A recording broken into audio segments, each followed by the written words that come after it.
Hai Bre, selamat datang di Inspirasi Film. Di kesempatan kali ini, Eneng akan bercerita tentang film pemberontakan massal. Film tersebut adalah The Forever Party yang dirilis pada tahun 2021. Film ini menceritakan kisah pemberontakan atau pembunuhan massal yang dilakukan oleh kelompok bertopeng di negara Amerika, yang dilakukan 1 tahun sekali pada malam pembersihan. Mereka mengincar para warga asing untuk dibunuh.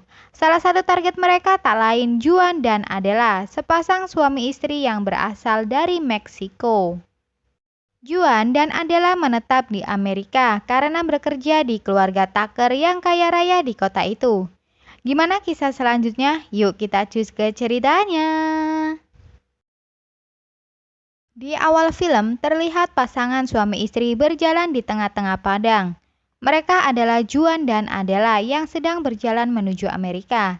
Di perbatasan Meksiko dan Amerika, mereka masuk ke warung untuk memberikan uang agar mereka bisa melewati perbatasan.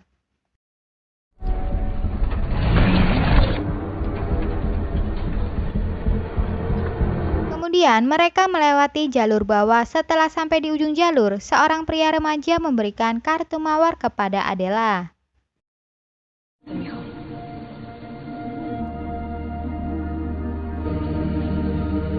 10 bulan berlalu, tepatnya di wilayah Texas. Kini, Juan bekerja di keluarga Tucker yang kaya raya.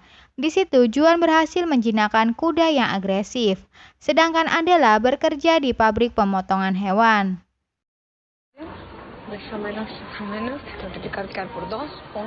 Di malam harinya, terlihat keluarga Tucker sedang mengadakan makan malam, serta membahas tentang malam pembersihan yang akan berlangsung 1 hari lagi.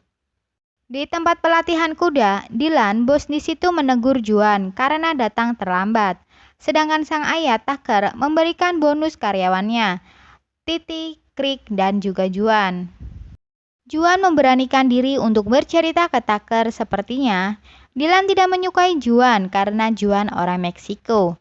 Namun Tucker menepisnya bahwa Dylan tak seperti yang dimaksud. He's a very proud man. 1 jam menjelang malam pembersihan, semua orang bersiap-siap untuk mengunci pintu dan bersembunyi. Sama seperti Adela dan Juan yang sedang menunggu mobil jemputan untuk mereka mengungsi ke tempat yang aman.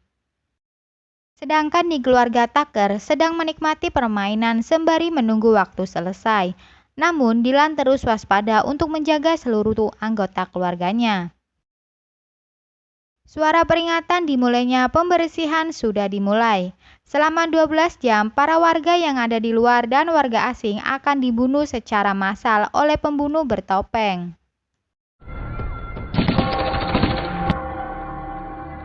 Selama 12 jam, mereka di dalam bersama orang-orang yang mengungsi.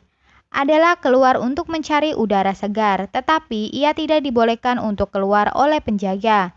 Namun Adela tetap di situ dan malah mengangkat pistol saat melihat mobil kontainer yang bergambar tengkorak lewat sembari memberi peringatan.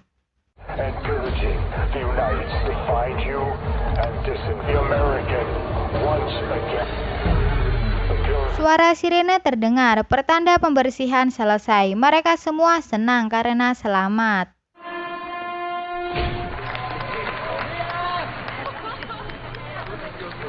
Aktivitas sudah dimulai seperti biasanya.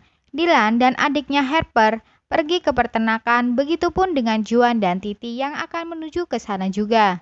Mirisnya, di jalanan banyak mayat-mayat tergeletak tak karuan.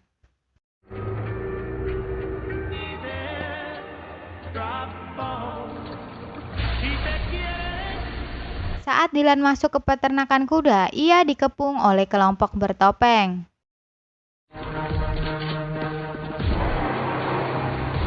Tak lain dengan Adela yang mencoba menolong kambing yang terjebak, tapi ia malah dijebak oleh kelompok bertopeng.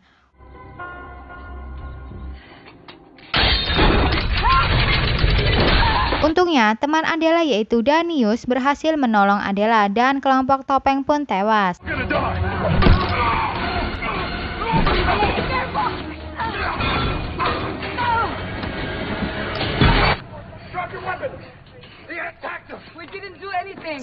Sayangnya, Adela dan Danius tertangkap polisi dan dianggap menyalahi aturan karena pembersihan sudah selesai.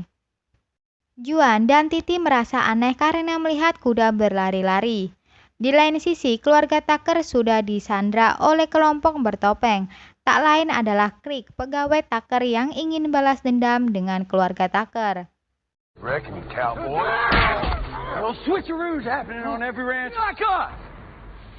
Naasnya, Pak Tucker tertembak oleh Crick. Kemudian, Juan dan Titi menolong keluarga Tucker dan mereka pun berhasil.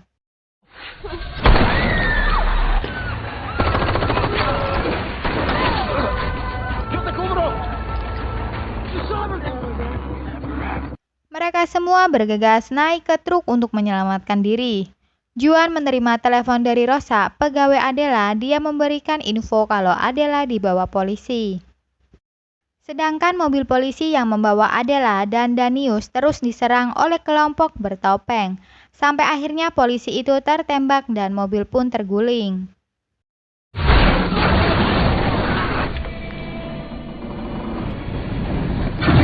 Kemudian, Juan, Titi, dan Harper turun dari truk untuk mencari Adela. Dan Dylan bersama istrinya yang sedang hamil berjaga di truk.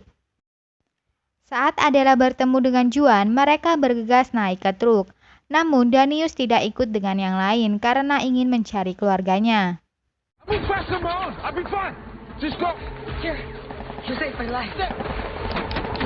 Mereka berhenti di sebuah motel untuk mencari persediaan makanan atau minuman. Tak sengaja, Titi menemukan radio yang masih aktif. Terdengar informasi bahwa Meksiko membuka pintu pertolongan bagi warga Meksiko maupun Amerika dalam waktu 6 jam.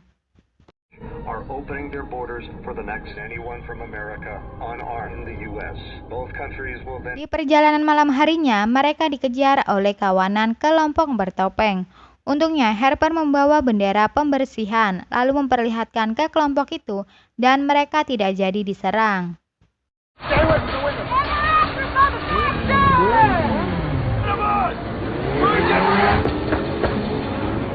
Waktu tinggal 3 jam untuk sampai di perbatasan.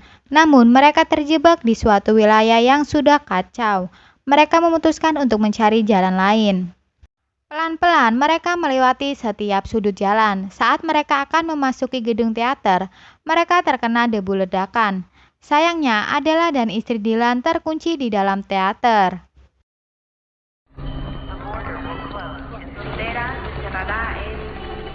Adela dan istri Dylan terpisah dengan yang lain. Mereka berdua berusaha mencari jalan keluar. Adela menyadari gambar mawar yang artinya simbol penyelamatan bagi orang Meksiko. Di lain sisi, Juan dan yang lain terus berjalan sembari mencari Adela dan istri Dylan. Juan pun paham bahwa Adela pasti mengikuti simbol mawar itu. Tak disangka seseorang mengintai Juan serta yang lainnya. Dia adalah ketua Alpha pembersihan. Saat itu pula mereka dikepung. Juan dan Titi harus dibunuh karena mereka orang asing. Tiba-tiba Titi ditembak. Beruntungnya pihak militer datang untuk menghentikan.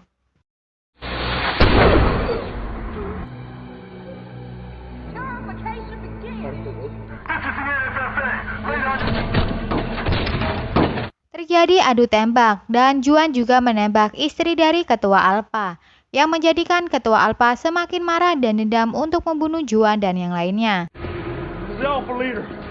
Di sisi lain, Adela berhasil menemukan simbol mawar di sebuah tempat, dan benar saja tempat itu adalah tempat perlindungan bagi warga Meksiko dan yang lainnya. Di tempat itu mereka bertemu lagi. Terlihat di televisi kekacauan semakin besar yang menyebabkan Meksiko harus menutup perbatasan di wilayah El Paso.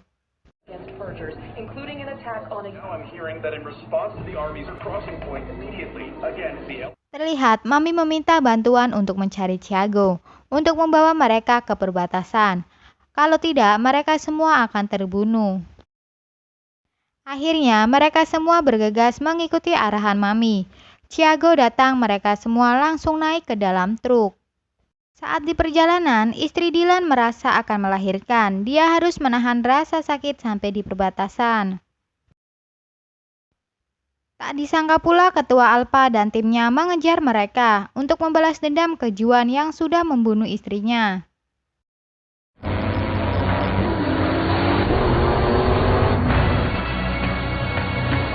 Setelah sampai, mereka harus berjalan kaki melewati tebing perbatasan.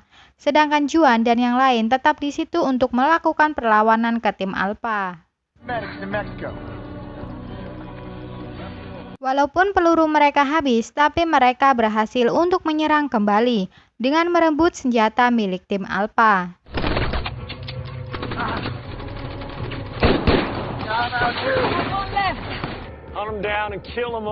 Tiba-tiba Adela diseret keluar oleh Ketua Alpha. Adela disandra, namun Juan berhasil menolong Adela. Ketua Alpha pun terbunuh dan akhirnya mereka semua selamat untuk melewati perbatasan.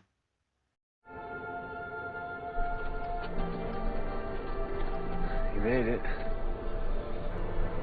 She'll be there. Thank you. We owe you our lives.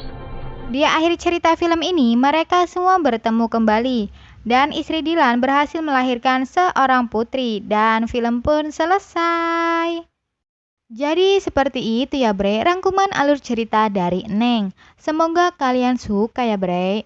Ditunggu cerita film selanjutnya. Jika ada kesan dan request, mohon untuk tinggalkan jejak di kolom komentar. Dan jangan lupa untuk subscribe, like, dan komen. Ups, pencet tombol lonceng juga ya bre. Terima kasih. Dan sampai jumpa lagi breku. By their own creation, as the Persians are picking up weapons, they're warning That large groups of Americans are banding hate, fear, and violence. knows what will the new American